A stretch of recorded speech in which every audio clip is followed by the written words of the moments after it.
നമ്മുടെ സഹോദരിമാർ അവരുടെ ജീവിതത്തിലെ വിലപ്പെട്ട ഒരുപാട് സമയങ്ങൾ ഭർത്താവിൻ്റെ വീട്ടിൽ മറ്റുള്ളവർക്കായി സേവനം ചെയ്യാൻ നീക്കിവെച്ചവരാണ്.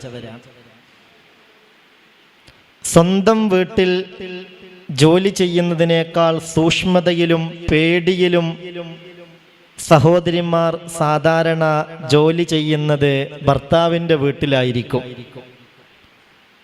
അതങ്ങനെ അള്ളാഹുവിൽ നിന്ന് വലിയ പ്രതിഫലം മോഹിച്ചൊന്നുമല്ലെങ്കിലും സാധാരണഗതിയിൽ സ്വന്തം വീട്ടിൽ പോയാൽ ചെയ്യുന്നതിനേക്കാളൊക്കെ വലിയ കാര്യക്ഷമതയോടുകൂടെ, സൂക്ഷ്മതയോടുകൂടെ, പേടിയോടുകൂടെ സമയത്ത് തന്നെ എല്ലാ കാര്യങ്ങളും ചെയ്യാൻ ശ്രദ്ധിക്കുന്നത് ഭർത്താവിൻ്റെ വീട്ടിലായിരിക്കും.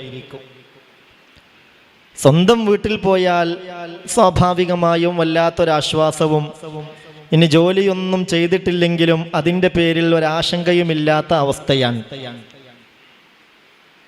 ഞാൻ എൻ്റെ പ്രിയപ്പെട്ട സഹോദരിമാരോട് ഓർമ്മപ്പെടുത്തുന്ന ഒരു കാര്യം, നിങ്ങൾ ഭർത്താവിൻ്റെ വീട്ടിൽ ചെയ്യുന്ന സേവനങ്ങളുണ്ടല്ലോ, ജോലികളുണ്ടല്ലോ, ആ ഒരു കാര്യത്തിൽ നിയ്യത്തൊന്ന് നന്നാക്കിയാൽ അള്ളാഹു നിങ്ങൾക്ക് നൽകുന്ന പ്രതിഫലം തീർച്ചയായും അളവറ്റതായിരിക്കും. അള്ളാഹു നിയ്യത്ത് നന്നാക്കാൻ തൗഫീക്ക് നൽകട്ടെ. ഭയങ്കര കൂലിയാണ്, ചെറിയ പ്രതിഫലമൊന്നുമല്ല. സ്വാഭാവികമായും കാര്യമായി അടുക്കള ജോലി ചെയ്യുന്നവരാണ് സഹോദരിമാർ. നിങ്ങളൊരു കാര്യം ചിന്തിക്കണം. നിങ്ങളുടെ വീട്ടിലെത്തുന്ന വസ്തുക്കൾ ഉപയോഗിച്ച്, സാധനങ്ങൾ ഉപയോഗിച്ച് നിങ്ങൾ ഭക്ഷണമുണ്ടാക്കി കൊടുത്താൽ അത് നിയ്യത്ത് നന്നാക്കിയാണ് നിങ്ങൾ ചെയ്യുന്നതെങ്കിൽ ആ ഭക്ഷണം ദാനം ചെയ്ത, സ്വതക്ക ചെയ്ത പ്രതിഫലമാണ് അതിന് ലഭ്യമാകുന്നത് എന്ന് മഹാനായ അഷ്റഫുൽ ഖൽഖ് മുഹമ്മദ് മുസ്തഫ സല്ലല്ലാഹു അലൈഹി വസല്ലമ തങ്ങൾ പഠിപ്പിച്ചിട്ടുണ്ട്. നമ്മൾ ചെയ്യേണ്ടത് നിയ്യത്ത് നന്നാക്കുക എന്നതാണ്. പലപ്പോഴും അടുക്കളയിലെ ജോലി, വീട്ടുജോലികൾ ഒരു ഭാരമായി തോന്നാനുള്ള കാരണം എന്താണ്? നമ്മളിൽ പലരും പഠന കാലഘട്ടം മുതലേ വലിയ സ്വപ്നങ്ങളോടുകൂടെയാണ് പഠിക്കുന്നത്. എനിക്കിന്നാലിന്ന മേഖലയിൽ എത്തിപ്പെടണം, ഇന്നാലിന്ന ജോലി നേടിയെടുക്കണം, ഇന്നാലിന്ന രൂപത്തിലുള്ള ജീവിതമാകണം, അങ്ങനെയൊക്കെ നമ്മൾ സങ്കല്പിക്കുന്നു. നമ്മുടെ മക്കളെയും നമ്മൾ ആ നിലയിലാണല്ലോ വളർത്തിക്കൊണ്ടുവരുന്നത്. പക്ഷെ ഇലാഹായ റബ്ബിന്റെ ഖലാ പ്രകാരം നമ്മൾ ആ പ്രതീക്ഷിച്ച ജോലിയൊന്നും കിട്ടിയില്ല. പ്രതീക്ഷിച്ചതുപോലെയുള്ള ഒരു ജീവിതമല്ല. ഒരു വീട്ടിലെത്തി അടുക്കള ജോലി, ആർക്കൊക്കെയോ ഭക്ഷണം പാകം ചെയ്യുക, ആർക്കൊക്കെയോ വേണ്ടി സേവനം ചെയ്യുക, ഇതിനാണ് നാം വിധിക്കപ്പെടുന്നത്. അപ്പോൾ എപ്പോഴും നമ്മൾ അതിൽ അസംതൃപ്തരായാൽ ജീവിതകാലം മുഴുവനും അങ്ങനെ അസംതൃപ്തിയിൽ നമ്മൾ കഴിഞ്ഞുകൂടേണ്ടി വരും. അതുകൊണ്ട് ആ അസംതൃപ്തിയൊക്കെ ഒഴിവാക്കി ഞാൻ ഈ ചെയ്യുന്നത് എൻ്റെ ദുനിയാവും ആഖിറവും സന്തോഷകരമാവാൻ ഏറ്റവും നല്ല ഒരു കാര്യമാണെന്ന നിയ്യത്തോടുകൂടെ, സന്തോഷത്തോടുകൂടെ, സംതൃപ്തിയോടുകൂടെ വീട്ടുജോലികൾ ചെയ്യാൻ തുടങ്ങിയാൽ അത് ഏറ്റവും വലിയ മുതൽക്കൂട്ടാകും. പരലോകത്തേക്ക് അത് വലിയ മുതൽക്കൂട്ടാകും. നമ്മുടെ ഭർത്താവിന് വേണ്ടി നമ്മൾ ഭക്ഷണം ഒരുക്കുന്നു, നമ്മുടെ പ്രിയപ്പെട്ട മക്കൾക്ക് വേണ്ടി ഭക്ഷണം ഉണ്ടാക്കുന്നു, നമ്മുടെ ഭർത്താവിൻ്റെ ഉമ്മക്ക് വേണ്ടി, ഉപ്പക്ക് വേണ്ടി, ജ്യേഷ്ഠാനുജന്മാർക്ക് വേണ്ടിയൊക്കെ പലപ്പോഴും പലരും വീട്ടിൽ ഭക്ഷണം ഉണ്ടാക്കുന്നു. അൽഹംദുലില്ലാ, ഇതിനൊരു തൗഫീഖ് എനിക്ക് കിട്ടിയല്ലോ, ഇതൊരു സൗഭാഗ്യമാണല്ലോ എന്ന നിലയിൽ കാണുകയും അവരൊക്കെ ഭക്ഷണം കഴിച്ച് വയറ് നിറയുമ്പോൾ നമുക്കതുകൊണ്ട് മനസ്സ് നിറയുന്ന ഒരു സാഹചര്യം ഉണ്ടാവണം. അതിന് നിയ്യത്ത് നമ്മൾ നന്നാക്കണം. അല്ലെങ്കിലുള്ള പ്രശ്നം എന്താണെന്നറിയോ?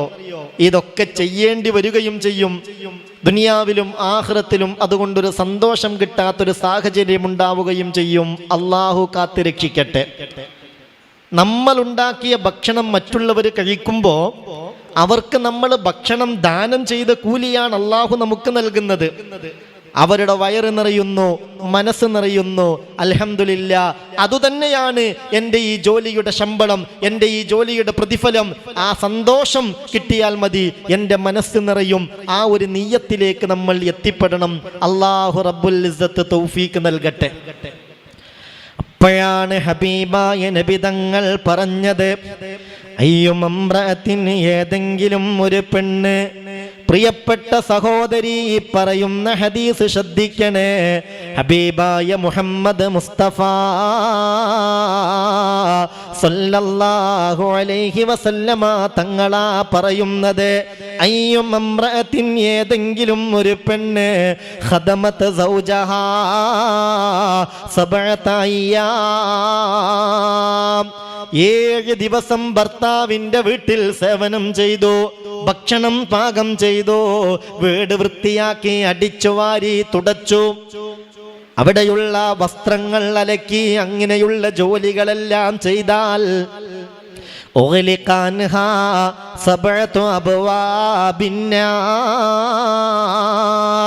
ജല്ല ജലാലായ റബ്ബിന്റെ പ്രതിഫലം ഈ പെണ്ണ് മോഹിച്ചാണിത് ചെയ്യുന്നതെങ്കിൽ നരകത്തിന്റെ 7 കവാടങ്ങളും അവളെ തൊട്ട് അടക്കപ്പെടുന്നതാണ്.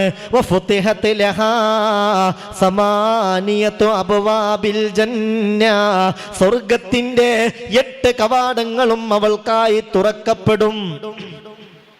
തദ്ഖുലു മിൻ അയ്യിഹാ ശാഅത് ബിഗൈരി ഹിസാബ്, യാതൊരു വിചാരണയുമില്ലാതെ അവൾ ഉദ്ദേശിക്കുന്ന കവാടത്തിലൂടെ സ്വർഗത്തിലേക്ക് അവൾക്ക് കടന്നു ചെല്ലാൻ അത് കാരണമാകുമെന്ന് മഹാനായ മുഹമ്മദ് മുസ്തഫ സല്ലല്ലാഹു അലൈഹി വസല്ലം.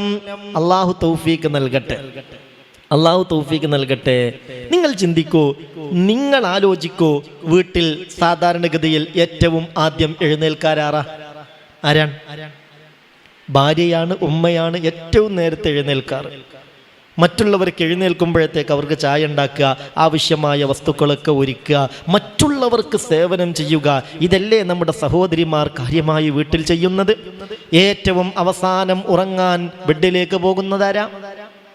ഉമ്മയാണ്, ഭാര്യയാണ്.